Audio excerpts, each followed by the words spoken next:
Now, speaking of men who've had their careers ruined by a culture that hears the accusations but never pays much attention to the news of the acquittal, one of the greatest actors of our time and two-time Academy Award winner Kevin Spacey's career has never recovered from the things that he was accused of that he didn't do. I thought this stuff only happened to straight white men, but apparently happens to gay white men too. He took time out to appear on Piers Morgan Uncensored this week for a lengthy interview that is a must-watch. In 2017, actor Anthony Rapp alleged that Kevin Spacey made a sexual advance towards him at a party 30 years earlier, when Rapp was 14 years old and Spacey was 26. He sued Spacey in 2020 for sexual assault and battery.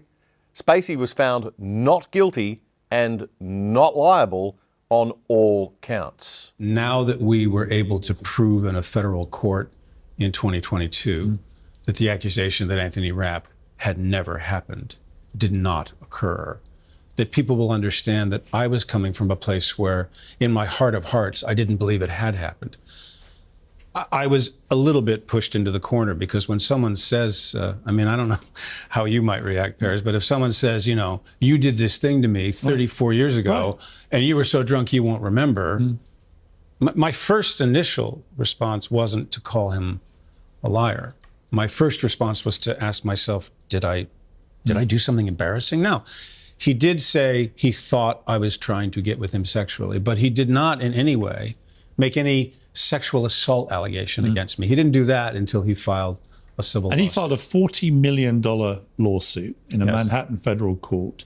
But the jury took little over an hour to come back and find you not guilty.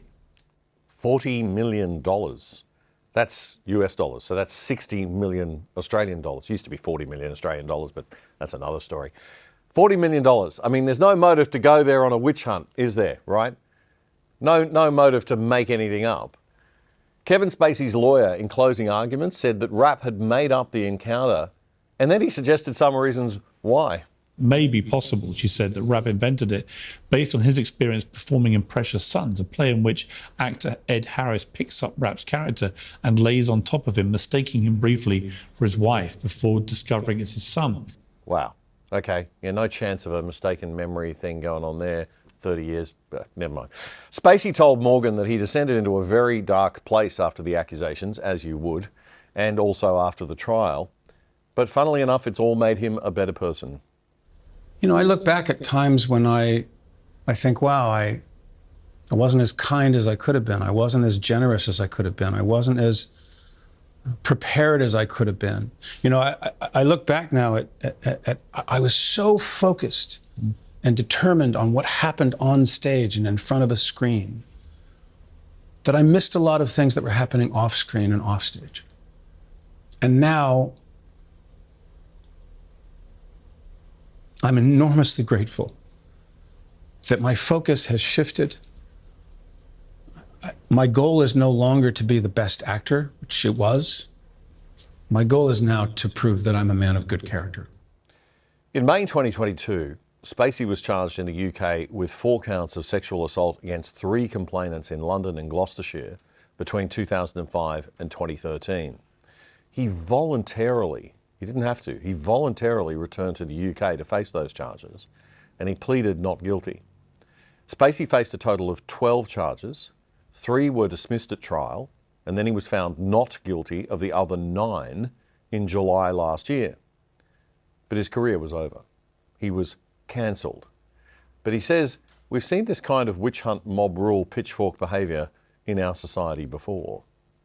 There were more than 479 people whose lives were largely destroyed by being accused of being communists. And the media was a partner in that. I mean, you go and, there's an incredible book about Charlie Chaplin called Charlie Chaplin versus the United States of America. Yeah. And it is extraordinary.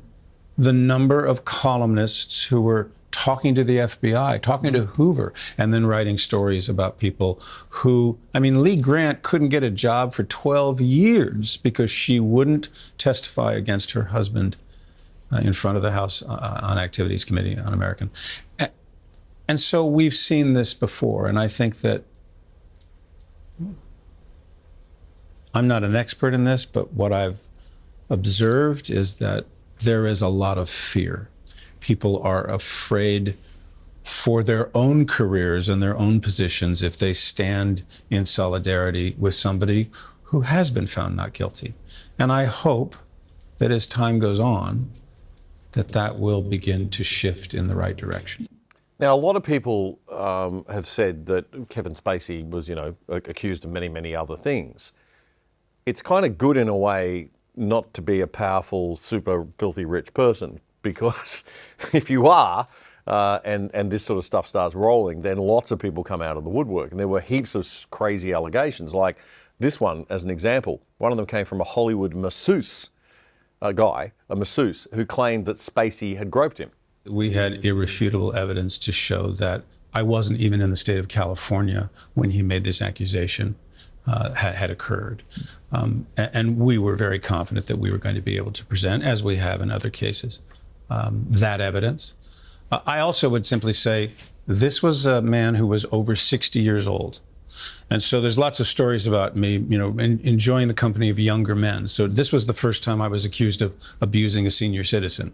And, we found out from his family that he had cancer prior to filing that civil suit, and he died of cancer. And, it was sad, but we never had the opportunity to go in front of the court and to prove our innocence. There have been a couple of other stories about alleged accusers who also passed away, right, which are entirely not true. In the first place, one of those people was not an accuser. She was a stalker, and in fact stalked me for many years, sent white powder in the mail to the Old Vic Theater, called in bomb threats to the Old Vic Theater. We had to evacuate the theater on a number of occasions, and threatened my life. And she was arrested, charged, and convicted in a court in the United States, and served more than 4 years in prison. Unbelievable. A high-profile person who's rich or is, powerful in politics or something is a very attractive target to those who might like to use false accusations to get rich quick. Piers Morgan asked Spacey how he felt going through the trial ordeals. The day it happens, the actual day where they're gonna come in and tell you what the verdicts are. Yeah, you're definitely. I was definitely like, what if this doesn't go the way I hope? But as each count was read, and as each time the juror said, "Not guilty," I knew that we had presented the right case, and I knew that we had the evidence to prove I was not guilty of those things that I was accused of. Elton John and his husband David Furnish both gave witness statements, Elton by video from his home in the south of France. What did that mean to you, to have people of his stature step up for you?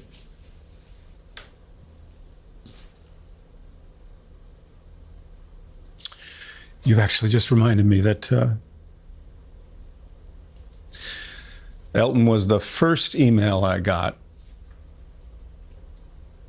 on October 30th of 2017, after the rap story had come out, saying, "We love you, whatever you need, we're here for you." And Elton has been there, and David had been there ever since. What's most interesting about the fact that they testified in the trial in the UK was that I didn't ask them.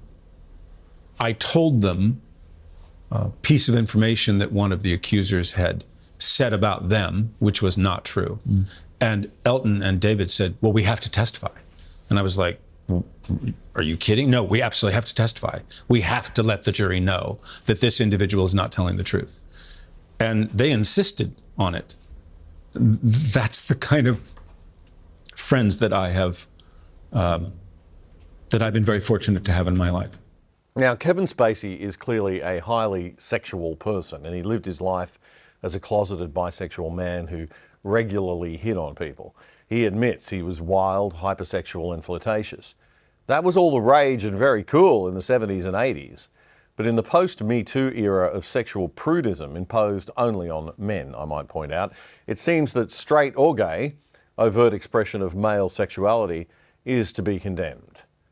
Spacey admits, though, that he was a bit too handsy with people.